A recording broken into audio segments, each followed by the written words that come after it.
සම්මා සම්බුදු සරණයි පින්වත් ඔබ සැමට. පින්වත්නි, මේ උතුම් ශ්‍රී සද්ධර්මයේ තරම් වටිනා මවෙක් පියෙක් මේ ලෝකේ නැති බව තථාගත බුදු පියාණන් වහන්සේ විසින් දේශනා කොට වදාලා.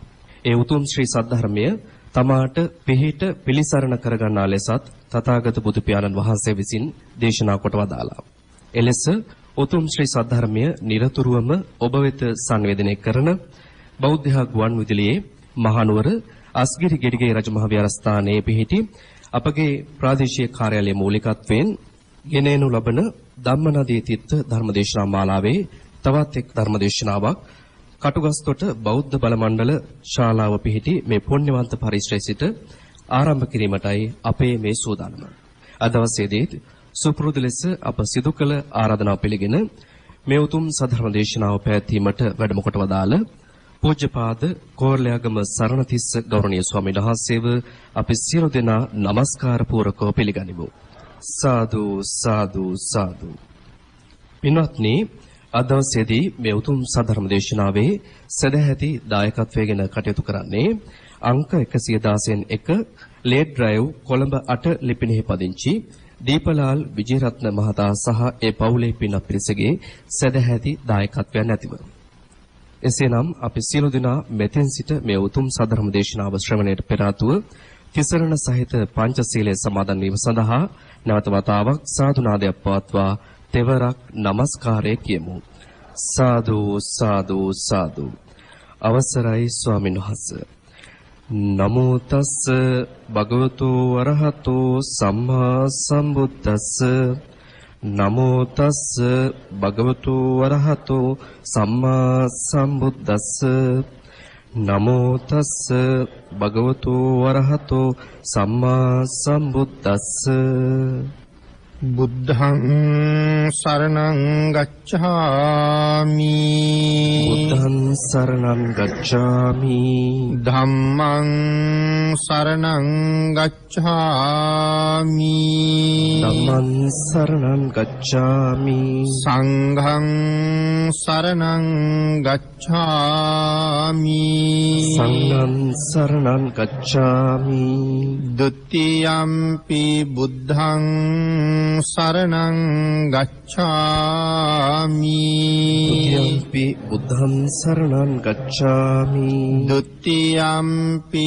ධම්මං සරණං ගච්ඡාමි ဒ ුතියම්පි ධම්මං සරණං ගච්ඡාමි ဒ ුතියම්පි සංඝං සරණං ගච්ඡාමි ဒ ුතියම්පි සංඝං සරණං ගච්ඡාමි තත්තියම්පි බුද්ධං සරණං ගච්ඡාමි තතියම්පි බුද්ධං සරණං ගච්ඡාමි තත්තියම්පි ධම්මං සරණං ගච්ඡාමි තතියම්පි ධම්මං සරණං ගච්ඡාමි තත්තියම්පි සංඝං සරණං ගච්ඡාමි තතියම්පි සංඝං සරණං ගච්ඡාමි සරණාගමනං සම්පුන්නං ආමභන්තේ පානාති පාතා වේරමණී සික්ඛාපදං සමාදියාමි පාණාතිපාතා වේරමණී සික්ඛාපදං සමාදියාමි අදින්නාදාන වේරමණී සික්ඛාපදං සමාදියාමි අදින්නාදාන වේරමණී සික්ඛාපදං සමාදියාමි කාමේසු මිච්ඡාචාරා වේරමණී සික්ඛාපදං සමාදියාමි කාමේසු මිච්ඡාචාරා වේරමණී සික්ඛාපදං සමාදියාමි මුසාවාදා වේරමණී සික්ඛාපදං සමාදියාමි මුසාවාදා වේරමණී සික්ඛාපදං සමාදියාමි. සුරාමේරය මජ්ජපමා දට්ඨානා වේරමණී සික්ඛාපදං සමාදියාමි. සුරාමේරය මජ්ජපමා දට්ඨානා වේරමණී සික්ඛාපදං සමාදියාමි. තිසරණේන සද්දින් පංචශීලං ධම්මං සාදුකං සුරක්ඛිතං කତ୍වා අපමාදේන සම්පාදී තබ්බං. ආම භන්තේ සාදු සාදු සාදු. සමන්ත චක්කවාලේසු අත්‍රා ගච්ඡන්තු දේවතා සද්ධම්මං මුනි රාජස්ස සුනන්තු සග්ග මොක්ඛදං ධම්ම ශ්‍රවණ කාලෝ අයං බදන්තා. ධම්ම ශ්‍රවණ කාලෝ අයං බදන්තා. ධම්ම ශ්‍රවණ කාලෝ අයං බදන්තා. නමෝ තස්ස භගවතු අරහතු සබ්බ ධම්මේසු අප්පටිහත ඥානචාරස්ස දස බලධරස්ස චතු වේසාරජ්‍ය විසරදස්ස සබ්බ සත්තුත්තමස්ස ධම්මිස්ස රස්ස ධම්ම රාජස්ස ධම්මස්සාමිස්ස තථාගතස්ස සබ්බඤුනෝ සම්මා සම්බුද්දස්ස. නමෝ තස්ස භගවතු අරහතු සබ්බ ධම්මේසු අප්පටිහත ඥානචාරස්ස දස බලධරස්ස චතු වේසාරජ්‍ය විසරදස්ස සබ්බ සත්තුත්තමස්ස ධම්මිස්ස රස්ස ධම්ම රාජස්ස ධම්මස්සාමිස්ස තථාගතස්ස සබ්බඤුනෝ සම්මා සම්බුද්දස්ස.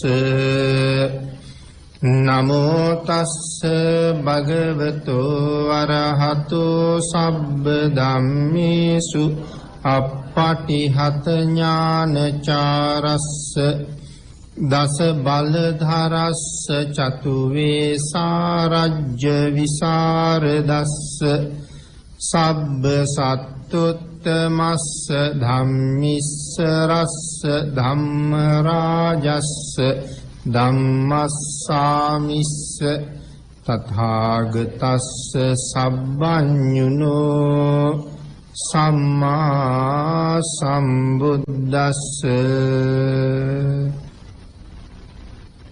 සද්ධර්ම ශ්‍රාවක කාරුණික ගුණගරුක බෞද්ධ පින්නතුනි, බොහෝම ශ්‍රද්ධාවෙන් යුක්තව මේ සියලු දෙනාම සැදී පැහැදී සූදානම් වෙන්නේ තථාගත ශාන්තිනායක සම්මා සම්බුදුරජාණන් වහන්සේ විසින් ලෝක සත්වයන් පිළිබඳව අප්‍රමාණ දයාවෙන් කරුණාවෙන් මෛත්‍රියෙන් යුක්තව අවබෝධ කරගෙන දේශනා කොට වදාළ පරම ගම්බීර වූ ශ්‍රී සද්ධර්ම රත්නයෙන් අබමල් රේණුවකටත් වඩා අඩු බොහෝම පුංචි කොටසක් දේශනා කරවගෙන ධර්ම ගෞරවය පෙරදරි කරගෙන දේශනාගත ධර්මයේ ශ්‍රවණය කරන්නත් එසේ ධර්ම ශ්‍රවණය කිරීමෙන් ලැබෙන අවවාද අනුශාසනා තම තමන්ගේ ජීවිතවලට එකතු කරගෙන වඩාත් නිවැරදි මෙලව ජීවිතයක් සකස් කරගන්නත් නිවැරදි වූ මෙලව ජීවිතයක් තුලින් සුගතිගාමී වූ පරලොව ආයති භවයකින් සැනසීමේ උතුම් පරමාර්ථයත් ඇතුවයි මේ සද්ධර්ම ශ්‍රවණය කරන්න සූදානම් වෙන්නේ. සද්ධර්ම දානය අපේ ශාසනය උගන්වා වදාළ මහා බලගතුම දානමය පින්කමයි. ඒ වගේම සද්ධර්ම ශ්‍රවණය කිරීම මේ සංසාරයෙන් එතර වෙන්න ඊටාම සුදුසු ශ්‍රේෂ්ඨ වූ තවත් පින්කමක් හැටියට සිහිපත් කරන්න පුළුවන්. මනාව ධර්ම ශ්‍රවණය කිරීම ශ්‍රවණය කරන අතරතුර මගඵල උපද්දවන්න තරම් හේතු වෙනවා. මනාව දැනගත් ධර්මයේ සත්‍යයනා කරනකොට සමහර අය මාර්ගඵල ලැබුවා. ඉගෙනගත් ධර්මයේ මෙනෙහි කරනකොට තව සමහර අය මගඵල ලැබුවා. මේ ආකාර තුනෙන්ම මාර්ගඵල මේ ජීවිතේ ලැබුණ නැතත් මනාව ධර්මයේ ඉගෙනගත් අය මරණයෙන් පස්සේ දෙව්ලොව ඉපදුනා. දෙව්ලොවදී මාර්ගඵල ලැබෙන ක්‍රම 4ක් පිළිබඳව සෝතානුදත සූත්‍රයේ දේශනා කළා. එහෙමනම් ධර්ම දානයත් අති උතුම්, ධර්ම ශ්‍රවණය කිරීමත් මහ උතුම්. අද ධර්ම දේශනා පින්කමේ දායකත්වයේ දරන දීපලාල් විජේරත්න මැතිතුමා, ඉමාලි ප්‍රියංජලා විජේරත්න මැතිණිය මේ දෙපළ ඒ මහානුභාව සම්පන්න පින්කම මුදුන්පත් කර ගන්න අතර ඒ අයත් ධර්ම ශ්‍රවණය කරමින් ලංකා වාසී ලෝක වාසී තවත් විශාල පිරිසකට ධර්ම ශ්‍රවණය කරන්න අවස්ථාවක් උදා කර දෙමින් කටයුතු කරනවා. එයින් රැස් වෙන උදාර පුණ්‍ය ධර්මයන් ඒ දෙපළටත් ඔබ අප සියලු දෙනාටම සැප සහිත ප්‍රතිපදාවකින් නිර්වාණ ධර්මය අවබෝධ කර ගැනීම සඳහාම හේතු වාසනා වේවා කියලා ප්‍රාර්ථනා කරමු. අද ධර්ම දේශනාවේ මාතෘකාව හැටියට මම යොදා ගන්න කල්පනා කළේ ධම්මපද පාළියේ සඳහන් වෙන උතුම් ගාථා රත්නයක්. පින්නතුනි, මේ ගාථා රත්නේ සඳහන් වෙන්නේ පුප්ප කියන වර්ගයේ.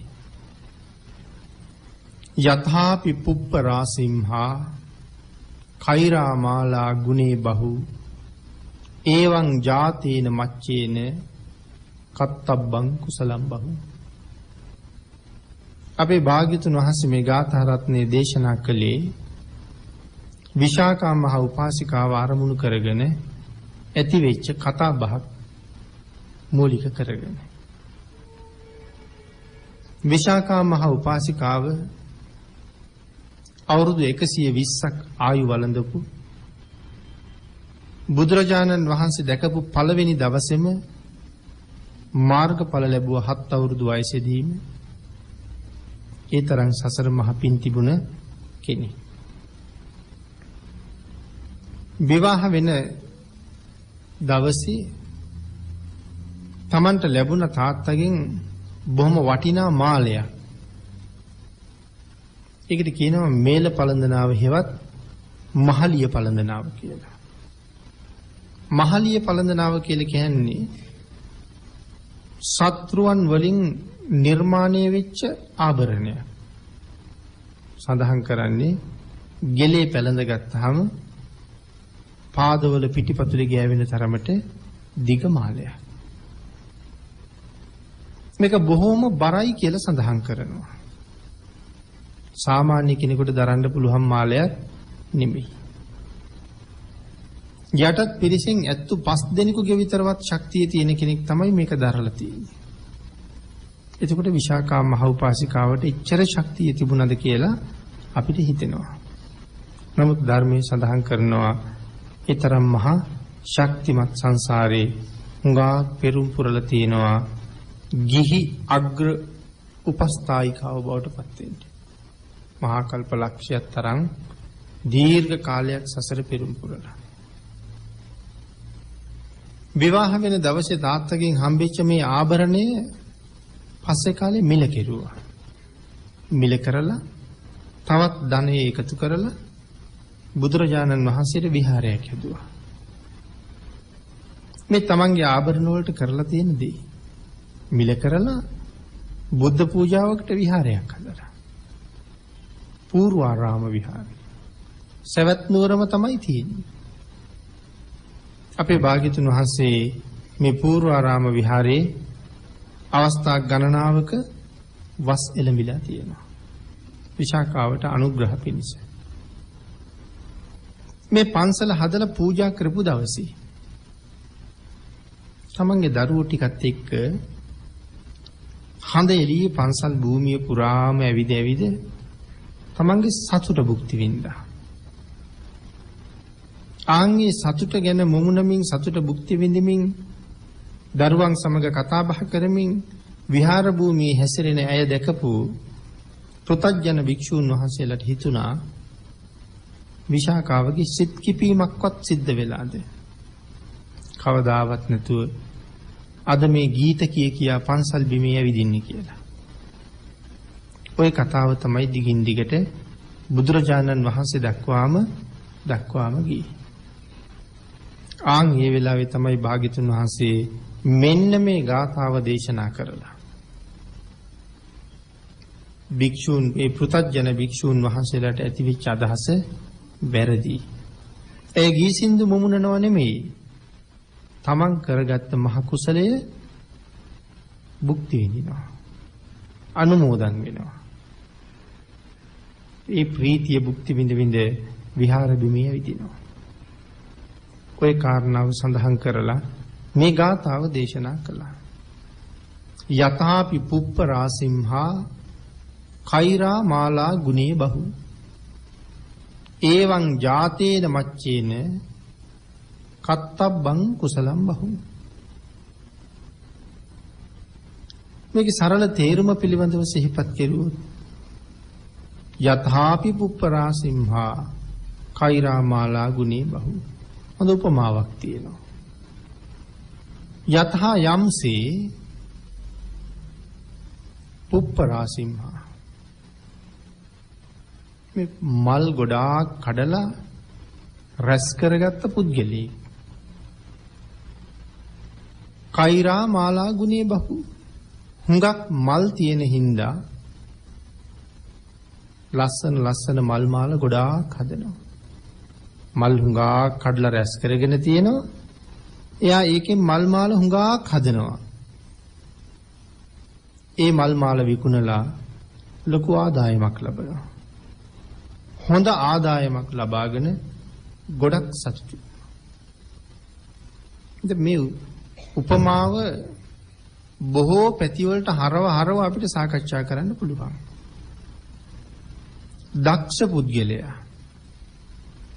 දක්ෂ පුද්ගලයා මල් නෙලන්න මල් උයනට යන්න කලින් තීරණය කරලා ඉන්නේ මොන වාගේ මල්, කොයි පාට මල්, මොන හැඩේ මල්ද කඩන්නේ කියලා. කලින් තීරණය කරලා සැලැස්මකට අනුව මල් වත්තට යනවා. මේ මල් වත්තේ මල් ගස් වටේ ඇවිද බල මල් කඩන්න ගියා නම් අමාරු වෙටෙනවා. මොකද ඒ තරම්ම මල්. එහෙනම් මෙයා සැලසුම් කරලා යන්නේ. එහෙම ගිහිල්ලා මල් කඩාගෙන කූඩ පුරවගෙන ගෙදර එනවා. පාන්දරම ගිහිල්ලා ඉක්මනට ගෙදර ඇවිල්ලා මාල ටිකක් හදාගෙන යටත් පිරිසින් 9:09 වෙනකොටවත් ඔහු පොළට යනවා. දැන් අලුත්ම නැවුම් මල් හරි සුවඳයි. ඔහුගේ මල් මාල ටික බොහොම මිලට ඉක්මනට විකිනෙනවා. ලොකු මුදලක් හම්බ වෙනවා. දැන් එයා මුදල් ටික අරගෙන හරිම සතුටින් ගෙදර යනවා. තවත් මල්කාරයෙක් ඉන්නවා. ඒගොල්ලෝ හරි කම්මැලි. නැගිට ගන්න බෑ. උට්ටානවතෝ සතිමතෝ සුචිකම්මස්ස නිසම්මකාරිනෝ සංඤ තස්සද ධම්ම ජීවිනෝ අපමත්තස්ස යසෝ බිවට්ටති. පින්නතනි යසස මනාව වැඩෙන්නේ අප්‍රමාදී පුද්ගලයාට කියලා සඳහන් කළා. උත්සාහයේ තියෙනවා. උට්ටානවතෝ සතිමතෝ උත්සාහයේ තියෙන්නේ හොඳ සිහියක් තියෙන්නේ. ආන් එහෙම උත්සාහවන්ත පුද්ගලයා මනාව කල්පනා කරගෙන මනාව කටයුතු වල යෙදෙනවා. කම්මැලි පුද්ගලයා ඔහෙ උදේට කීයට හරි නැගිටලා මල් වත්තට ගිහිල්ලා මල් ටිකකුත් කඩාගෙන යා අතරමනුත් වෙනවා මල් වත්තට ගියාම. ඒ කියන්නේ පාර හොයාගන්න බැරුව අතරමං වෙනව නෙමෙයි මොන જાතියේ මල් කඩන්නද කියලා හිතාගන්න බැරුව යනවා එක යායට මල් පිපිලා හින්දා. කෙසේ වෙතත් මල් කඩාගෙන ගෙදර එනකොට හුඟක් දවල් වෙනවා. මාල හදාගෙන පොළට යනකොට තවත් දවල් වෙලා. ඒ මල් වේලිලා. ඒවා කවුරුවත් එහෙම ලොකු මිලකට ගන්නෙ නෑ මිනිස්සු ඇවිල්ලා බලලා යනවා. දෙකක් එකට තුනක් එකට පහක් එකට මෙච්චර ගානට දෙන්නම් කියහම කීයක් හරි දීලා අරන් යනවා. ඉතින් මෙයා ගෙදර යන්නේ නම් සතුටින් නෙමෙයි. ලොකු ආදායමක් නැහැනේ. උදේම ආපු එක්කෙනා හරි සතුටින් ගියා. මෙයා නොසතුටින් යනවා. එදා දවසේ වියදමවත් හම්බුනේ නැති තරම්. මේ කාරණාවයි මං කිව්වේ හැම පැත්තටම ගලප හැකි කියලා. සමහර මිනිස්සු පුංචි කාලේ ඉඳලා හුඟක් පින් කරගන්නවා. පුංචි දවසේ ඉඳලා දම් පැන්දෙනවා. පුංචි දවසේ ඉඳලා සිල් ගුණ ප්‍රගුණ කරනවා. මේ දේවල් කරලා තරුණ වයසට එනකොට බොහෝ කුසල් පූර්ණේ කරගෙන මැදියම් වයසට එනකොට හරි සතුටින් ඉන්නේ. ජීවිතේ පිනෙන් පිරීලා. ලෙඩ රෝග හැදෙන්නට කියලා බේත් ගන්නවා සුවපත් වෙන්න වීරිය වඩනවා. නමුත් ඉතින් මරණය ගැනත් ලොකුවට බයක් නෑ මොකද පින් තියෙනවා හොඳට. සමහර අය වයසේ අග්ගිස්සට ගිහිල්ලා ඒත් මරණයට බොහොම බයයි. දැන් තමයි පින්කම් කරන්න දඟලන්නේත්. හැබැයි ඉතින් පින් කරන්න වෙලනකොට සුදුසු කාලේ නෙමෙයි. කායික අසනීප හොද්දටම උස්සන්න වෙලා වැඩි වෙලා අඩුතරමේ බණක් අහන්නවත් එක විදිහක ඉන්න බෑ. ඒ හින්දා එන්නේ නෑ. භාවනාවක් කරන්න කොහොමවත් බෑ. දැන් ඒගොල්ලෝ ජීවිතේෙම පෙරදිලා වාගේ. අර අදක්ෂ මල් කාර්යය වාගේ. ලොකු ලාභයක් නෑ. මොනවා හරි ටිකක් කරනවා තමයි. නමුත් ඉතින් පින්කමක්වත් හරියට කරගන්න තේරෙන්නේ නෑ. අඩුතරමේ ගෙදර එන කෙනෙකුට බත් පිඟානක්වත් බෙදලා දෙන්න තේරෙන්නේ නැතිකොට සැකසීම පිළියෙල කිරීම පිළිගැන්වීම කියන කරුණු ටික සම්පූර්ණ කරගෙන දාන වේලක් බුද්ධ පූජාවක් කරන්න කොහොමවත් දැනගෙන ඉඳලා නැහැ. සමහරලාට ඒ කරුණු දන්නේ නැහැ. දැන් මේ ජීවිත හරි පාළුයි. හරියට හිස් ජීවිත. කොහොමද අර ධර්මයේ සඳහන් කරලා තියෙන්නේ මේ සිල් ගුණ නැති ජීවිත පිළිබඳව? සුවඳ නැති කැලෑ මලක් වාගේ කියලා. සිල් ගුණ නැති ජීවිතවල හැටි සුවඳ නැති කැලෑ මලක් වාගේ. හිරු සඳු නැති අහස වාගේ. පාළු වෙලා ගිහලා පේන්නෙත් නෑ අඳුරුයි. පිනතේ අපි හැමෝම මුහුද බලන්න යන්නේ ලස්සන වෙරළක් තියෙන තැනකට. වෙරළ හොඳට තියෙනවා නම් මුහුද හරි ලස්සනයි. නමුත් සිල් ගුණ නැති ජීවිතේ වෙරළ නැති සයුර වාගේ කියලා සඳහන් කළේ. සුවඳ නැති මල් වාගේ කියලා සඳහන් කළේ. ජීවිතේ හරි අමිලයි. ඒක හරි වටිනවා. තම තමන් දන්නවා මගේ ජීවන පුෂ්පය මේ වෙනකොට කොයිතරම් සුවඳවත්ද කියලා. මේ මල අපිට තව සුවඳවත් කරන්න පුළුවන්. ගහේ තියෙන මල උපදිනකොටම සුවඳ අරන් උපදිනවා. මනුස්ස ලෝකේ සමහර අය ඉන්නවා උපදින්නෙම සුවඳ අරගෙන.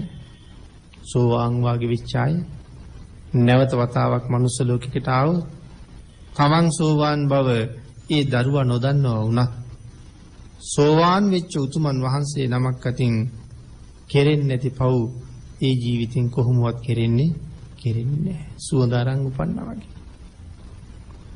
අපිත් සුවඳ අරගෙන ඉපදිච්ච අය ඒ සම්මාදිට්ඨිය එක්ක ඉපදිච්ච නිසා මෙවන් ශ්‍රේෂ්ඨ රටක ඉපදිච්ච නිසා හැබැයි මේ මලට කැමති විදිහට සුවඳ කවන්න අපිට පස්සේ පුළුවන්. මේ සත්පුරුෂ පිරිස එකතු වෙලා මේ කරන්නේ එවන් උතුම් සුවඳක් මේ මනුස්ස පුෂ්පයේ ගල්වා ගන්න එක. ආන් එහෙම කරලා මේ ජීවිතේ හරි වටින තැනකට ගෙනියන්නත් පුළුවන්. කෙසේ වෙතත් හොඳට මල් මාල හදලා මල් මාල විකුණලා ආදායමක් ගත්ත කෙනා සතුටුයි. කම්මැලි කෙනාට නම් ඇති සතුටක් නැහැ. එතකොට මං කිව්වා එයා මල් වත්තට ගිහලා අතරමං වුණා කියලා. මොන වගේද අතරමං වුණේ? පංචකාම සම්පත් මත අතරමං වුණා. මේ ලෝකේ ජීවත් වෙන අපි හැමෝමත් එහෙමයි. අත්හැරීම ප්‍රගුණ කරගන්න බැරි වෙච්චහම අපි මේ ලෞකික සම්පත් වල හරියට ඇලෙනවා. ඒ වෙනුවෙන් කාලේ නාස්ති වෙනවා හරියට අපි. පබ්බතූපම සූත්‍රයේ සඳහන් කළේ පර්වත හතර පැත්තෙන් පෙරෙල්ලා එනවා කියලා. හැබැයි ඒක උදාහරණයක් නේ. කාරණාව සඳහන් කළා පර්වත නම් හතර පැත්තෙන් පෙනි එනවා. ඒ වුණාට මරණය හැම පැත්තෙම වට කරලා ඉන්නේ පේන්නෙත් නෑ එනවා. කොයි වෙලාවෙ ළඟට ඇවිල්ලා අපි වැළඳ ගනීද කියන කාරණාව ඒ මොහොත එනකම් අපි දන්නේ නෑ. ආන් මංගාවට එන මරණය අහවල් හරිය දැන් එනවා කියලා දන්නවනම් මේ හරිය කොහොම පින් කරනව ඇද්ද? නමුත් එහෙම එකක් පේන්නේ නෑනේ. ඒ හින්දා අපිට තව කල් තියෙනවා කියලා තමයි කල්පනාව. එහෙම එකක් නෑ. වහවහ පින් කරලා කලින් සූදානම් වෙලා ඉන්න ඕනේ. අපේ භාග්‍යතුන් වහන්සේත් බුද්ධත්වයෙන් 8 වෙනි වර්ෂයේ වෙනකොට සියලු බුද්ධ කෘත්‍ය නිමා කරලා හිටිය කියලා සඳහන් කරන්නේ. අපි වෙනුවෙන් කරන්න ඕනේ හැමදේම ඒ වෙනකොට කරලා තිබ්බා කියලා සඳහන් කරන්නේ. ඒ හින්දා පස්සේ කරන්න කල් නෑ. වහවහ ලහිලහි කුසලයන්ගෙන් ජීවිතේ පුරවන්න ඕනේ. එහෙනම් සඳහන් කළා යතහාපි පුප්පරාසිම්හා කෛරාමාලා ගුණේ බහු ඒවං ජාතේන මච්චේන කත්තබ්බං කුසලම් බහු උපන්නා වූ සත්‍යය විසින් බොහෝ කුසල් රැස් කර ගන්න ඕනේ.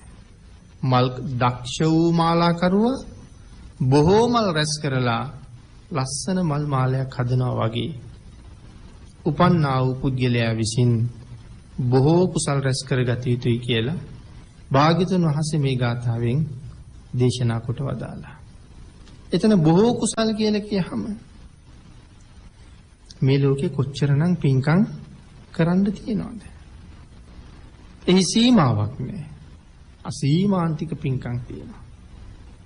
අපිට ඒ ඔක්කොම මුළු ජීවිත කාලයකවත් කරලා ඉවර කරන්න බෑ. නමුත් කරන්න පුළුවන් ප්‍රමාණයක් උපරිමයෙන් කරගන්න එක හරි වටිනවා.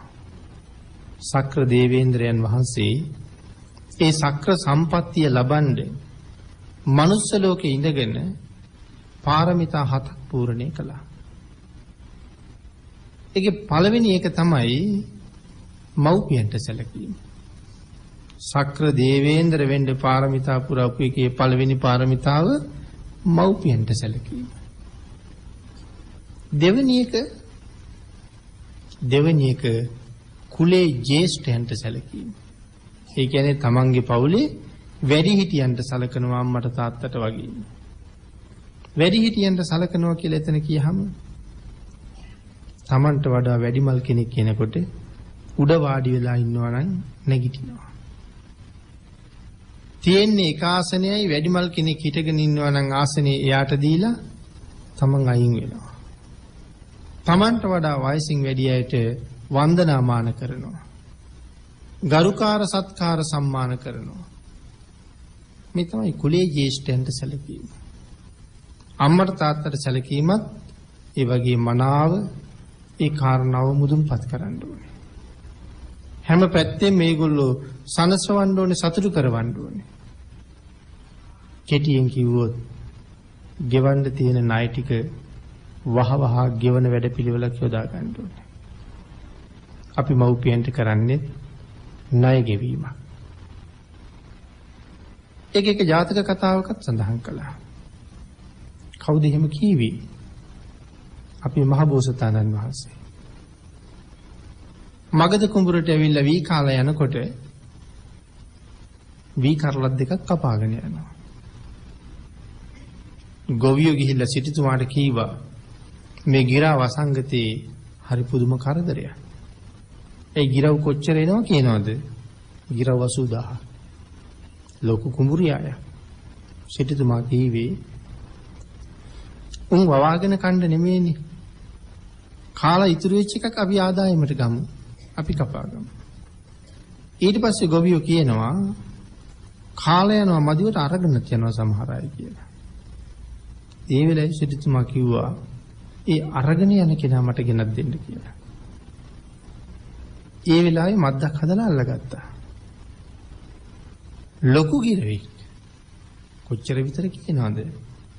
මොනරික් වාගේ කියලා කිව්වේ. කවුද මේ අහුවෙලා තියෙන්නේ?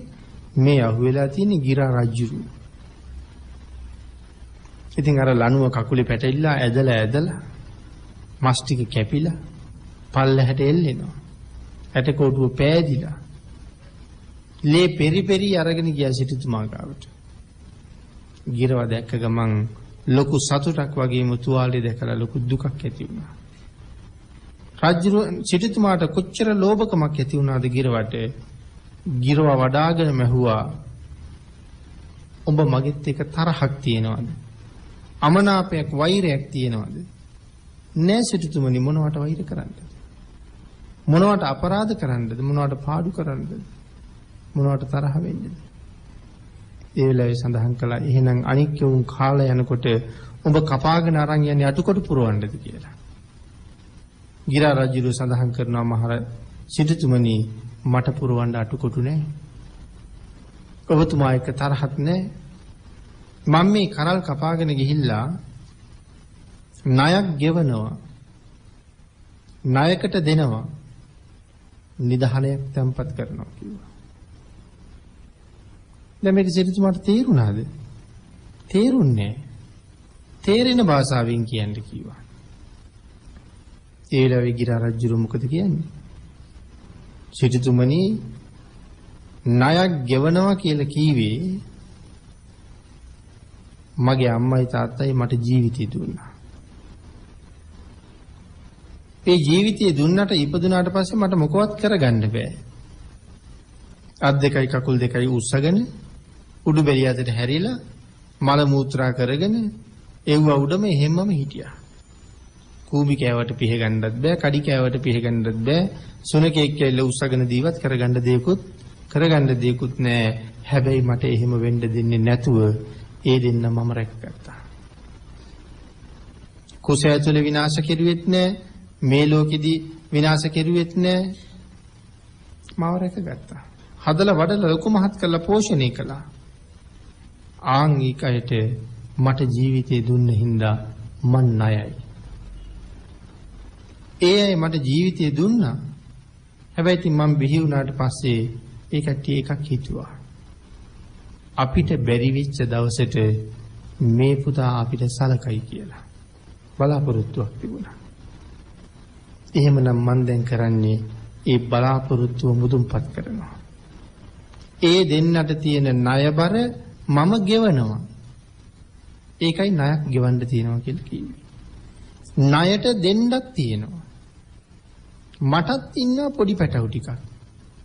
තාම තටු ගහලා ඈත ඉගිල්ලිලා කණ්ඩ හොයාගන්න බෑ. මම මේ ගෙනියන වී වලින් කොටසක් උන්ට දෙනවා. අම්මට තාත්තට දීලා ණය ගෙවනවා. දරු පැටවුන්ට ණයට දෙනවා.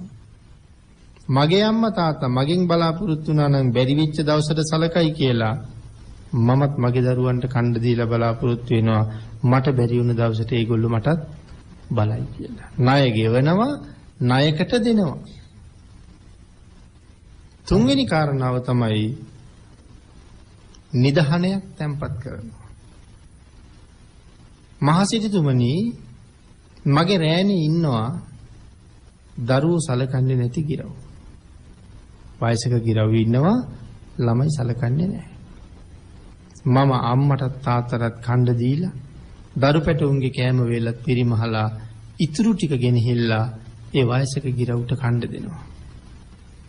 ඒක මට හුඟා පිං සිද්ධ වෙනවා. ඒක තමයි මම තැන්පත් කරන නිදහනේ. දැන් ඕකයි මේ කීවේ. ණයට දෙනවා, ණයක් ගෙවනවා, නිදහනයක් තැන්පත් කරනවා. ওই ටික මනුස්ස ලෝකෙත් කිසිම අඩුවක් නැහැ. දරුවෝ අත්හැරලා දාපු දෙමව්පියෝ රට පුරා ඕන තරම් ඉන්නවා. අපි සමහර වෙලාවට ඔය නොයෙක් පින්කම් අවස්ථාවල් වල ඒ තැන් වලට ගිහිල්ලා ඒගොල්ලන්ගේ කෙස් රැවුල් බාලා අලුත් ඇඳුමක් අරන් දීලා බේත් හේත් අවශ්‍යතා බලලා අපි ගිහිල්ලා සලකලා එනවා මිසක් ඒගොල්ලෝ බිහි කරපු දරුවෝ නම් ආව සලකපු බවක් අහන්න හම්බෙන්නේ නැහැ. එහෙමනම් ඒගොල්ලෝ සලකන්නේ නැහැ. ආන් එහෙම අත්හැරපු අයට මම සලකලා පින් සිද්ධ කරගන්නවා ස්වාමීනි.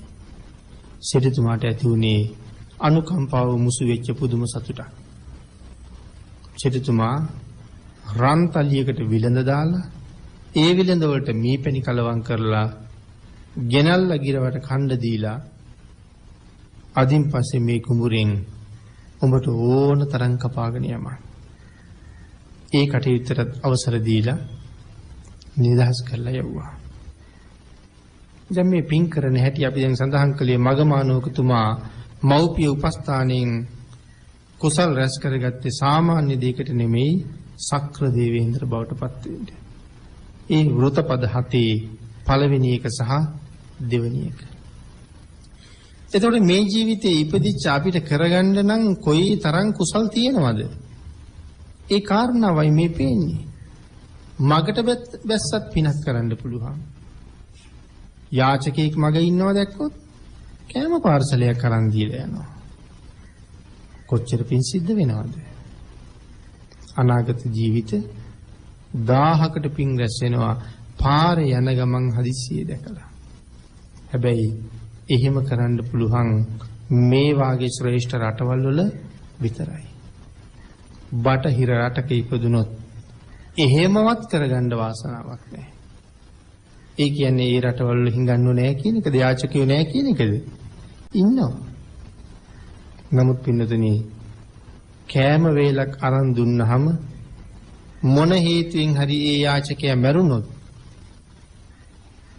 කෑම වේල අරන් දීපු කෙනා වග කියන්න ඕනේ. ඒ මරණයට සැක කරනවා. ඒ හින්දා කවුරුවත් කෑම දෙන්න යන්නේ නැහැ. දැන් එතකොට එහෙමවත් කරගන්න පිනක් අවස්ථාව නෑ එහෙමවත් කරගන්න. මනුස්ස ලෝකවල ආය උපදිනකොට ඊටාම දිලිඳු වෙලා ඉපදිනවා. ඊටාමත්ම දිලිඳුයි. නමුත් අපිට එහෙම නෙමෙයිනේ. පාරට බැස්සහම එහෙම කෙනෙකුට දෙනවා. ස්වාමින් වහන්සේ නමක් පිණ්ඩපාතේ වඩිනවා දැක්කොත් සමහර අය කඩේකින් හරි මොනවා හරි අරගෙන පූජා කරනවා. වත් පිළිවෙත් කරනවා. වෙහෙර විහාරාම දිනවා. පිංසිතුවිලි උපදවනවා. බණ පොතක් කියවනවා. බණක් අහනවා. මේ වාගේ කොච්චර දේවල් කරගන්නවද? කුසලයෙන් පිරෙන්න තරම් භාග්‍ය අරගෙන ඉපදිලා හිස් සතින් මියදෙන එක නම් ඊටාම අවාසනාවන්ත තත්ත්වයක්. එහෙමනම් මේ කත්තබ්බං කුසලම් බහුම් බොහෝ කුසල් රැස් කරගන්න කියන කාරණාවේ සීමාවක් නැතුව අර්ථකථන කරන්න පුළුවන්. එහෙනම් මගමානෝකතුමා අම්මට තාත්තට සැලකුවා. ඒ වගේම වැඩිහිටියන්ට සැලකුවා. පුදුම විදිහට දන් දෙන්න තිබුණේ ලොකු කැමැත්තක්. ඒ හින්දා දීම සඳහාම හොදාගත් අතක් තිබ්බ කියලා සඳහන් කරන්නේ. මසුරු මල කියන එක ගෑවිලාවක් නැහැ. දෙන්නේ කොහාටද? ඕනේ මොනවද? කොහොමද දෙන්න ඕනේ? මේ කාරණාවල් තමයි නිතර හොයන්නේ. එහෙම හොහ දන් දුන්නා. මනාව ආවාස ආදී හදලා පූජා කළා. ඒ නමකුත් තිබුණා වාසව කියලා. ওই දානශාලා අම්බලන් මේ දේවල් හද පූජා කළා. හැමත පෙර දන් දුන්නා. අපි අර මුලින් සඳහන් කරපු කාරණාවට. හැමත පෙර දන් දුන්නා. දිය යුතු තැන් හොය දුන්නා. ඒ හින්දා පුරින්දද කියලා කිව්වා. හැමත පෙර දන් දුන්නා. ඒ වගේම මහා ප්‍රඥාවක් තිබුණා. 1000ක් දෙනා වටේට එකතු වෙලා ප්‍රශ්න 1000ක් ඇහුවොත් ඒ ප්‍රශ්න 1000ටම උත්තර දෙන්න එකවර හැකියාව තිබුණා. ඒ වගේ මහා ලොකු ප්‍රඥාවකුත් තිබුණා. මේ හැම දෙයක්ම පූර්ණේ කරගත්තේ මනුස්ස ලෝකෙන් කරන්න තියෙන උතුම් පින්කම් කරලා. හැබැයි ওই පින්කම් කලේ මොන කාලෙකද? අබුද්ධෝත්පාද කාලයක. මේ වෘතපද 7 සමාදන් වෙලා රකින්න හරිම අමාරුයි. ඒක අපිට තේරෙනවා.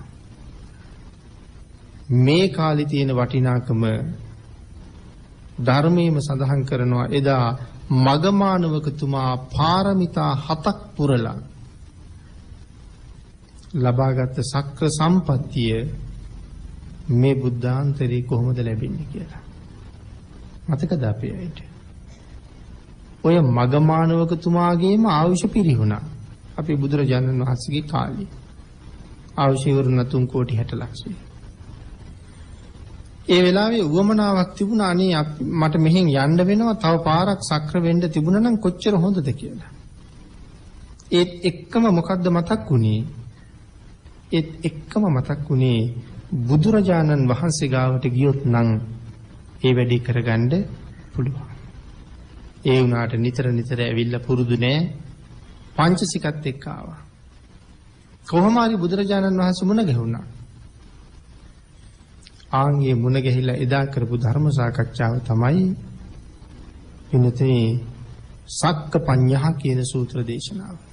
දීඝනිකායේ තියෙනවා සක්කපඤ්ඤහ කියන සූත්‍ර දේශනාව.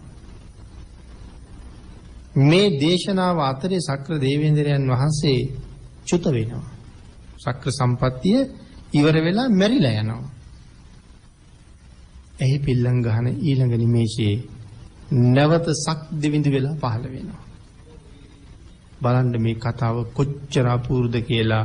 එදා අබුද්ධෝත්පාද කාලයේ පාරමිතා 7ක් පුරලා ලබාගත් සක්‍ර සම්පත්තිය බුද්ධාන්තරයක එක බණක් අහලා ලබන්න පුළුවන් වුණා. එහෙමනම් කොයිතරම් වාසනාවන්ත පින් කරගන්න පුළුවන් අවධියකද අපි මේ ජීවත් වෙන්නේ. ඒකේ ප්‍රයෝජන නොගෙන ගෙවන ජීවිතය මොනතරම් සෝචනීය ජීවිතයක් බවට පත් වෙනවද? ඒ නිසා තමයි අපි වහවහ උත්සාහ කරන්න ඕනේ, වීරිය වඩන්න ඕනේ. ලැබිලා තියෙන අවස්ථාවක් හම්බ වෙලා තියෙනවා මිල කරන්න බැරි තරම් මාණික්‍යයක්. ඒක වහවහ සුරක්ෂිත කරගන්න ඕනේ. ඒන් ප්‍රයෝජන ගන්න ඕනේ. බුද්ධ රතනේ ආශිර්වාදයේ පිහිට අඩු නැතුව ලැබිලා තියෙනවා.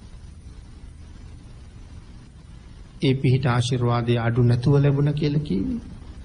මේකට කරුණු පින්නතුනි සුදත්ත සූත්‍රය අපූර්වට තියෙනවා. තව බොහෝ සූත්‍රවල තියෙනවා. සුදත්ත සූත්‍රයේ තියෙනවා හරි ලස්සන විස්තරයක්. කවුද සුදත්ත කියලා කියන්නේ? අනාථපිණ්ඩික සිටුතුමා. අනාථපිණ්ඩික සිටුතුමා බුදුරජාණන් වහන්සේ ගැන දැනගන්නේ හුඟක් පස්සේ. රජගහනුවර සිටුවරයාගේ මස්සිනා. වෙනදාම ගියා එක දවසක්. ඉතින් වෙනදනම් 7ක්ම 4ක් 5ක් නැත්තම් ගව්වක් දෙකක් දුර තියලා පණිවිඩයක් අරිනවා යාළුවේ මම ආවා කියලා. රජගහනුවරට ඇතුල් වෙනකොට පණිවිඩය යවනවා. පෙරමගට ඇවිල්ලා පිළිගන්නවා. එදා මගට පණිවිඩය යව අන්තිමට සිටු මාලිගාව ළඟට ගිහිල්ලා පෙන්විඩය යවුවා ඒත් ආවේ නැහැ. පිටිපස්සට ගිහිල්ලා බලනකොට හරි කලබලයට වැඩ. මොකද කියලා අහපුවම මස්සිනේ හෙට බුදුරජාණන් වහන්සේ දානෙට වඩිනවා. ඔබ ආවා කියලා නම් පණිවිඩ කීපයක්ම ලැබුණා. මට ඊට වඩා මේක හුඟක් වටිනවා. මම මේ දානෙට ලෑස්ති වෙනවා. හැබැයි ඉතින් බුද්ධ කියන වචනේ ඇහෙනකොට අනාථපිණ්ඩික සිටුතුමා වෙවුලලා ගියා. රෝමෝද්ගමනය වුණා. ඒ වෙලාවේ සිටුතුමා විරාන්ත වෙලා හිටියා. කතා කරගන්න බැරුව ගියා. මහා කප්පින රජුරවන්ට වෙච්ච දේම අනාථපිණ්ඩික සිටුතුමාටත් වුණා. තුන් පාරක් මහනවා මිත්‍රයා උඹ බුද්ධ කියලා වචනයක් කිව්වද කියලා. ඔව් කීවා. ඊළඟට අහනවා උන්වහන්සේ දැන් කොහෙද ඉන්නේ? මේ වෙලාවේ රජගහනුවර සිටුවරයා ඈත තියෙන නිල්වන් වනරුද පෙන්නලා සඳහන් කළා අන්න අර වනරුදේ වැඩ ඉන්නවා. දැන් යන්න වෙලාව නෙමෙයි හෙට ගෙදරම හම්බ වෙන්න කියලා. ඒ වුණාට රැ තිස්සේ නිින්ද යනවා හුඟක් අඩුයි. හැම වෙලාවෙම බුද්ධ කියන වචනේ මන්ත්‍රයක් වගේ. ආලෝක සංඥා පහළ වෙලා. හාත්පසේ එළිය වැටිලා. නැගිටලා බැලුවට වෙලාව තාමත් මධ්‍යම රාත්‍රියේ. ආයෙත් ටිකක් නිදාගන්න ගියා ඒ වුණාට නිින්ද නම් යන්නේ ආයෙත් හැරිලා බලනකොට තාම එළි වෙන්න නම් සෑහෙන වෙලා තියෙනවා. කමක් නැහැ. මම යනවා උන්වහන්සේ වහන්ට තව නම් ඉවසන්න බෑ. එහෙම ගිහිල්ලා කැලේට වැදිලා ආලෝක සංඥා තියෙනවා. ආලෝකය පහළ වෙලයි තියෙන්නේ. 아무තු එළියක් ඕනේ නැහැ. ඒ ආලෝකයෙන් යනවා. යනකොට හැප්පෙනවා යමක. හැප්පෙනකොට සීතලක් දැනුණා. ඒ වෙලාවේ බලහම මොකීකද මේ හැප්පිලා තියෙන්නේ? මලමිණික. බය ඇති වෙනකොට ආලෝක සංඥා නැතුව ගියා. ආපහු යන්න හැදුවා. දෙතුන් පාරක් මෙහෙම වෙනවා. මේ වෙලාවේ සීත වනයේට අධිපති යක්ෂයා අනාථපිණ්ඩික සිටුතුමාට කතා කළා. කතා කරලා කියනවා මහා පුදුම කතාවක්. සිටුතුමනි ඇයි ආපහු යන්නේ? ආපු විදිහට පෙරටම යන්න. මේ ලෝකේ යන්න තියෙනවා නම් ගමනක් යන්න තියෙන උතුම්ම මගට තමයි බහැලා තියෙන්නේ. ඔయిత වඩා ඔය පය ඔසව තියන්න වෙන කවුරුවත් දිහා බලන්න යන්න කෙනෙක් නැහැ. ආපු තැනට යා යුතු තැනටම යන්න. ඒ කතාව මේ යක්ෂයා කියනවා සියලුම ආභරණ වලින් සරසපු ඇත්තු 100,000ක් ලබන්න යනවට වඩා ඒ කියන්නේ මේගොල්ලෝ Tamanට අයිති කරගන්න වාගේ ලබන්න යනවට වඩා 100,000ක් මේ සාමාන්‍ය ඇත්තු නෙමේ චද්දන්ත කුලිය උපෝසත කුලිය වාගේ ඇත්තු සියලු ආභරණ වලින් සරසලා පිරිසිදු කරලා ඉන්න අජානීය අස්වැය 100,000ක් දකින්න යනවට වඩා සියලු ආභරණ වලින් සැරසුන කන්‍යා ලඳුන් 100,000ක් දකින්න යනවට වඩා ඊට කලින් තියෙනවා වෛවාරණ විදිහට සරසපු රත 100,000ක් දකින්න යනවට වඩා බුදුන් දකින්න යන ගමන හරි වටිනවා. අර මුලින් සඳහන් කරපු අය දකින්න යන පියවරක් නැත්නම් මුළු ගමනම බුදුන් දකින්න යන කෙනෙකුගේ 12 කලාවෙන් එක කලාවක්වත් වටින්නේ නැහැ කියලා. එහෙමනම් භාග්‍යතුන් වහන්සේ දැකගන්න හිතාගෙන තියෙන පියවරම මොනතරම් උතුම්ද? කෙනෙකුට හිතෙනවා චෛත්‍ය වන්දනාව යන්න. දේශප්‍රිය මහත්මයාත් උදේ සිහිපත් කළා මහා සෑය ළඟ පහන් පූජාවක් කරන්න බලාපොරොත්තු කියලා. ඒ ලබන මාසේ පළවෙනිදා දෙවෙනිදා මේ කටයුතු ලැහැත්ති කරගෙන එතුමා පූජා පිටියෙන් පිටත් වෙනවා මහා සෑය ගාවට යන්න. තියෙන පියවරක් ගානේ දෙව්ලොවට දොර ඇරෙනවා. වෙන කවුරු ගාවට එහෙම යන්නේද? වෙන කවුරු ගාවට ගියාට එහෙම පින් සිද්ධ වෙන්නේද? නමුත් භාග්‍යතුන් වහන්සේ ගාවට යන ඒ ගමන කොච්චර වටිනවද කියන කතාව සිටුතුමාට කීවේ සීවක නම් යක්ෂයා. ආන්ගේ ශ්‍රද්ධාව ඉපදිලා ඒ ගමන යනකොට ඔය අපි පැරණි පොත්වල තියෙනවා.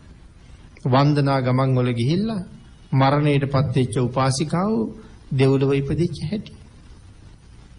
දිව්‍ය ලෝක චාරිකාවේ වැඩපු රහතන් වහන්සේලාට හම්බ වෙච්ච නිසා තමයි මේ කාරණා ඇවිල්ලා අපේ පොත්වල ලියලා තියෙන්නේ. අප්‍රමාණ ශ්‍රද්ධාවෙන් වන්දනාවේ ගිහිල්ලා ගමන අතර මැරිලා. නමුත් බුදුන් දකින්න ගියපු ශ්‍රද්ධාව කරපින්නගෙනයි මැරිලා තියෙන්නේ. ඒකයි මම සඳහන් කළේ ඒ අති උතුම් ගමන කොච්චර වටිනවද? භාග්‍යතුන් වහන්සේට පූජා කරන එක දාන වේල සීමාවක් කරන්න පුළුවන්. අපිත් බුද්ධ පූජාව තියනවා තමයි. ඒ වුණාට පින්නදී මේ කාරණා මේ තරම් හිත හිතා පූජා කරන අය හරි අඩුයි. දැන් මෙහෙම හිතන්නකෝ.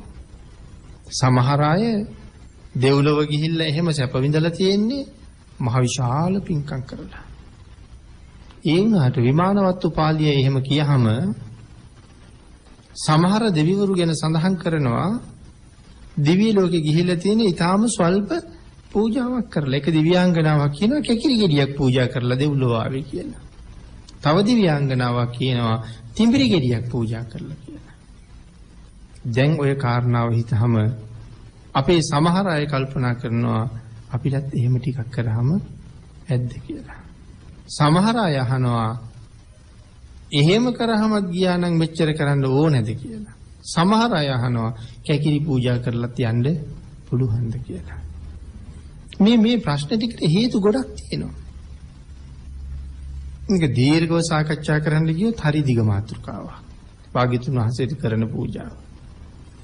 නමුත් මේ චූටි පින්කමක් කරලත් සමහර අය දෙව්ලොවම ගියාද ඔය වාගේ දෙයකට තියලා අහනකොට සමහර අය ලොකු පින්කම් කරලවත් ගිහින්නේ. එතකොට මොකද්ද මේකට හේතුව? මේ චුට්ටක් කරලා ගිහින් තියෙන්නේ. ඒ කරන ටික හරියටම කරලා තියෙනවා. දැන් සක්විති රජෙක් වෙන්න පාරමිතා පුරන්න එපෙයි. නමුත් සමහර පින්කම් ගැන කතා කරනකොට කියනවා අහවල් පින්කම නිසා මෙච්චර කාලයක් සක්විති වුණා. ඒ කියන්නේ අර පාරමිතා තරමට ප්‍රබල වෙන්නේ පින්කම කරලා තියෙනවා. සංසාරේ දිගටම ප්‍රගුණ කරපු කෙනෙක්, හොඳ විදර්ශනාවක් තියෙන කෙනෙක් කරන හරිය අපිට කරන්න බෑ. සසර හොඳට පුරුදු කෙනා මනාව ඒක පූර්ණේ කරගන්නවා. මෙහෙම හිතන්නකෝ මම මෙහෙම කිව්වොත් අපේ අයට ඔබ හොඳට තේරෙයි කියලා හිතුණා. කෙනෙක් ඔලිම්පික් ක්‍රීඩාවට යනවා. ගිහිල්ලා දුවලා රම් පදක්කමක් ගන්නවා. අපි කියමුකෝ ඊයේ සැරේ තිබ්බ රටේ නෙමෙයි තිබ්බ වෙන රටක. ඒ රටේ දුවලත් රම් පදක්කමක් ගන්නවා.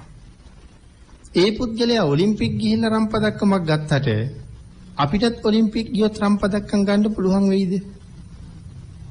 අපිට අන්තිමය වෙලත් අනික් අය රවුම් කීපයක් එනකුණොත් අපි ඒක රවුමේ ඉඳී.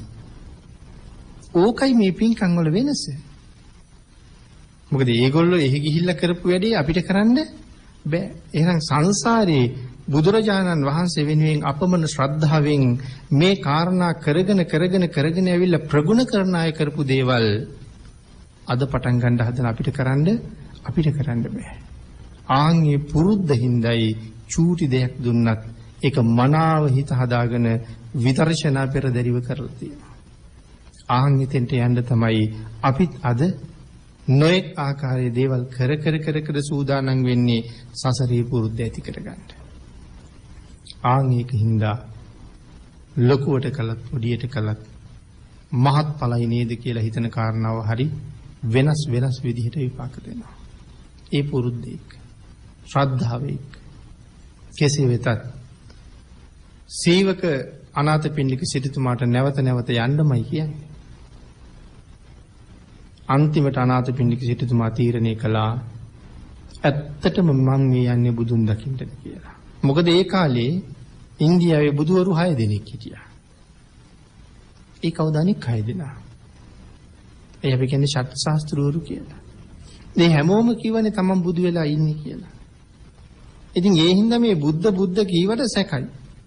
ඒ හින්දා කල්පනා කළා මම මේ ඇත්තටම යන්නේ හැබෑ බුදුන් දකින්නද නැත්නම් මායාවකට රැවටිලාද? ඊළඟට කල්පනා කළා අම්මයි තාත්තයි පුංචි කාලේ මට තියාපු නම මේ වෙනකොට දන්න කෙනෙක් මනුස්ස ලෝකේ නැති තරම්. හැබෑම සම්මා සම්බුද්ධයි නම් මගේ හිත කියවන්න පුළුවන්. එහෙම උන්වහන්සේ පහළ වෙලා ඉන්නවා නම් මට කතා කරයි මගේ අම්මා තාත්තා දුන්න නමින්. හිතලා ඉවර වෙනකොට බුදුරජාණන් වහන්සේ සක්මනේ වැඩ ඉන්නේ මේ වෙලාවේ. සක්මනෙන් බැහැලා භාග්‍යතුන් වහන්සේ පනවලා තියෙන ආසනයේ වැඩ ඉඳගෙන සුදත්ත මෙහෙන්න කියලා කතා කළා. කොයිතරම් ප්‍රීතියක් ඇති වෙන්නේ නැද්ද? සේල බ්‍රාහ්මණයටත් ওই ප්‍රශ්නය ආවා. හැබැයි සේල පස්සේ තීරණය කළා අනිවාර්යෙන් මේ තමයි සම්මා සම්බුද්ධ කියලා. ඒ නිසානේ වඳිනකොට කීවේ තුවං බුද්ධෝ තුවං සත්තා කියලා. ඔබමයි බුදුන්. තව 6 දෙනෙක් ඉන්නවා. නෑ ඒ කට්ටිය නෙමෙයි තුවං බුද්ධෝ. ඔබමයි බුදුන් තුවං සත්තා. ඔබමයි ශාස්ත්‍රය. අනාථපිණ්ඩික සිටුතුමාටත් මනාව තහවුරු වුණා මේ බලන්න යන්නේ ලෞතර බුදුන්මයි. මහා කල්ප ලක්ෂයක් මම පෙරම් පිරුවේ උන්වහන්සේ උදෙසාමයි. ඒ ශ්‍රද්ධාවෙන් තමයි භාග්‍යතුන් වහන්සේ මුණ ගැහුනේ. එදා මුණ ගැහිල්ල මේ ශාසනයට කොච්චර දේවල් කළාද? එහෙමනම් ගාථා රත්නේ අපි සඳහන් කළේ ඒවං ජාතේන මච්චේන කත්තබ්බං කුසලම් බහු. පන්නා වූ සත්වයා විසින් බොහෝ කුසල රැස් කරනවා. මේ ශාසනයේ පෞද්ගලික දාන පෙළහර දේශනා කරනකොට අපේ බුදුරජාණන් වහන්සේ අපූර්වට පෙළගස්සලා දේශනා කළා. සමහර අය තමන්ගේ ජීවිතවල සතුටු වෙනවා. පළවෙනි දානයේ හැටියට භාග්‍යතුන් වහන්සේ දේශනා කරපු දානයේ ඉඳලා 14 වෙනි දානයේ දක්වා යන කම්ම ඒ කාරණා මුදුන්පත් කරපු අය ඉන්නවා. සංඝ සතු දානයක් බුද්ධ ප්‍රමුඛව දෙනවටත් වඩා හරි ආනිසංස සහිතයි කියලා දේශනා කළා. මොකද්ද? සිව්දිකින් වඩින මහා සංඝයාට කුටියක් පූජා කරන එක. එවන් පින්කම් කරගෙන ජීවිතය පෝෂණය වෙනවා. ඊළඟට දේශනා කළා ඊට වඩා හරි වටිනවා තිසරණ සහිතව පන්සිල් ආරක්ෂා කරන එක. ඊළඟට දේශනා කළා ඊටත් වඩා හරි වටිනවා මලක් සිඹින තරම් කාලයක් මෛත්‍රී චිත්තය පතුරන්න පුළුවන් නම් කියලා. වියදම් කරන්න නැතුව කරන්න පුළුවන් දේවල්. කොයිතරම් උත්තරීතරද ශාසනය. මේ සිල් ගුණ කියන එක මේ ඇඟමසලේ නහර පුරා පැතිරිලා ගිහිල්ලා තියෙන කෙනෙක් අප්‍රමාණ ප්‍රීතිය භුක්ති විඳින කෙනෙක්. බුදුරජාණන් වහන්සේ පිළිබඳව ශ්‍රද්ධාව නැවත නැවත උපදින කෙනෙක්. ආන් ඒකයි සඳහන් කළේ බුදුරජාණන් වහන්සේ ගැන යම් කෙනෙකුට ඇති වෙනවා නම් යම් ප්‍රීතියක් ඔය පස්වනක් ප්‍රීතිය ගැන අපි සඳහන් කරන්නේ. ආන් එහෙම ප්‍රීතියකින් එකක් යමෙකුට ඇති වෙනවා නම් එහි පිල්ලම් ගහන තරම් කාලයක්. සමහර කෙනෙකුට ප්‍රීතිය දැනෙනකොට වෙවුලනවා. සමහර කෙනෙකුට කඳුළු වෙනවා. සමහර කෙනෙක් රෝමෝද්ගමනීය වෙනවා. මේ වාගේ පස්වනක් ප්‍රීතිය, කුද්දකා ප්‍රීති, කණිකා ප්‍රීති ආදි වශයෙන් පැහැදිලි කරලා තියෙනවා. ආන් ඒ සුළු කාලයක් ඇතිවෙන ඒ ප්‍රීතිය කොච්චර වටිනවද කියලා සඳහන් කළා. පින්නතේ මුළු ජම්බු දීප තලයේම දඹදිව් තලයේම පේන්න තරම් ආලෝකයක් පතුරවන්න කසින මණ්ඩලයේ කසින වඩලා දිනු වෙලා. කසින භාවනාව දිනු කරලා දැන් මුළු දඹදිවම එක මිදුලක් වාගේ පේනවා කෙනෙකුට. ඒ වාගේ තත්වයකට එන්න ඔහු කොයිතරම් කැපකිරීම කරන්න ඇද්ද? මුළු ජම්බුද්වීපයේ යදුන් 10000ක් ප්‍රමාණය එක මිදුලක් වගේ පේනවා. ඔහු ඔතෙන්ට එන්න කරපු කැපකිරීම කොච්චරද? සඳහන් කළා අර සඳහන් කරපු කුද්දකා, පරණා ආදි මේ ප්‍රීතියෙන් එකක් ඊටාම ස්වල්ප මොහොතක් පහළ වෙනවා නම් අර දම්බුද්දීප තලයේ මිදුලක් වගේ පේන්න කසින භාවනාව වැඩුවට වඩා හරි උතුම් කියලා. මේ කාරණාවල් වලින් ශ්‍රද්ධාසිත මනාව දියුණු පවුණු කරගෙන මේ ලැබිච්ච උතුම් ජීවිතෙන් කරගන්න තියෙන හැම පින්කමක්ම හැම පැත්තෙම සම්පූර්ණ කරගෙන හරියට අර මල් මාල හදන පුද්ගලයා පාට මල් වලින් ලස්සන මල් මාලයක් හැදුවා වගේ අපි මුලින් සඳහන් කරපු විදිහට පෞද්ගලික දාන 14ම කරගෙන හරියට නිකන් පාට මල් ගොඩක් වගේ. හරි ලස්සන මල් මාලයක් එතනකොට ගොතලා ඉවරයි. ඕක ගැට ගහපු වෙලාවට ඒකේ තියෙන අසිරිය අපූර්ව දකින්න. එහෙනම් ඒවං ජාතේන මච්චේන කත්තබ්බං කුසලම් බහුම්. උපන්නා වූ සත්‍යය විසින් බොහෝ කුසල් කරගත යුතුයි විවිධ පින්කම් සම්පූර්ණ කරගෙන ඒ පින්කම් වලින් ජීවිත පෝෂණය කරගෙන කුසලයේ පූර්ණේ වීමේ සතුට භුක්ති විඳ ඉඳලා මරණයටපත් වෙන අය සුගතියකම උපදිනවා. එහෙනම් විශාකාව මහ පන්සලක් හදලා පූජා කරලා දරුවෝ ටිකත් එක්ක ඒකේ සතුට භුක්ති විඳා.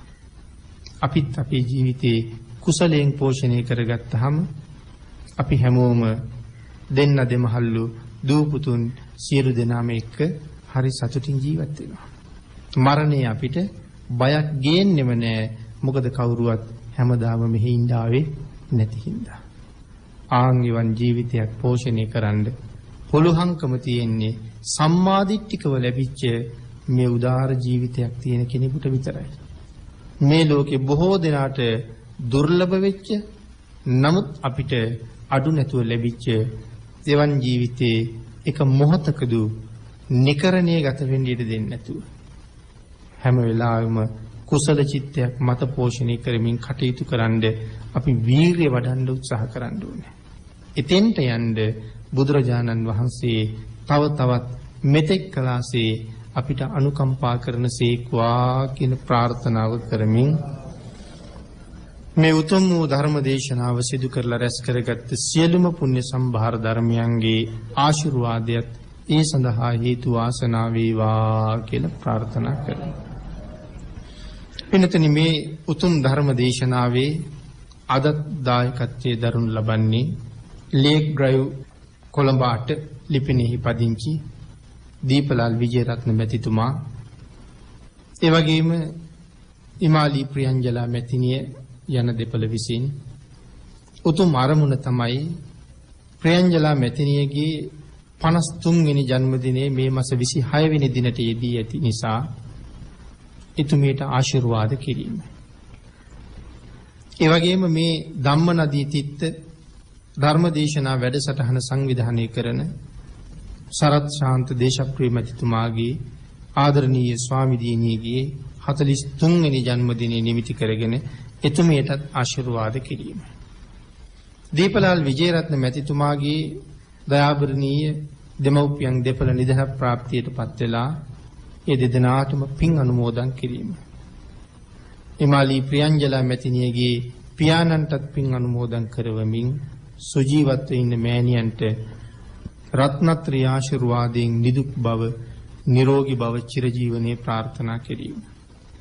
ඊට අමතරව ඒ දෙපළගේ දූ දරුවන්ට පින් අනුමෝදන් කරලා රත්නත්‍රි ආශිර්වාදයෙන් නිදුක් නිරෝගී භාවයේ චිරජීවනයේ ප්‍රාර්ථනා කිරීම. දේශප්‍රිය මැතිතුමා ඇතුළු පවුලේ සියලු දෙනාට ආශිර්වාද කරලා පින් පැමිණවීම. විශේෂයෙන් බෞද්ධ මාධ්‍ය ජාලයේ නිර්මාතෘවර අපවත් වී පදාළ දරණාගම කුසල ධම්ම නායක මාහිමිපාණන් වහන්සේට පින් අනුමෝදන් කිරීම.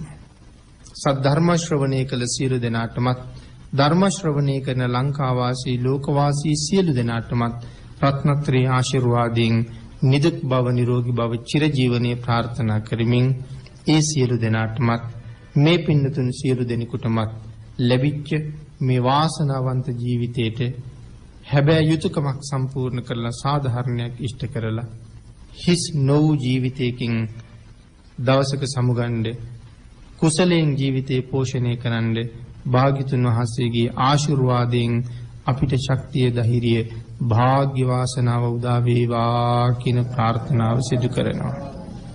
ඒ සියලු දෙනාටමත් ඔබ අප හැමටත් ඊ타ම ඉක්මන් භවයක ඊ타මත්ම කෙටි කාලයකින් සැප සහිත ප්‍රතිපදාවකින් උතුම් නිර්වාණ ධර්මය අවබෝධ වේවා කියලා ප්‍රාර්ථනා කරමු. ආකාශට්ඨා ච බුම්මට්ඨා දේවා නාග මහිද්దికා පුඤ්ඤන්තං අනුමෝදිත්වා චිරං රක්칸තු ලෝක සාසනං දේවෝ වස්සතු කාලේන සස්ය සම්පatti හෝතු ච පීතෝ භවතු ලෝකෝච රාජා භවතු ධම්මිකෝ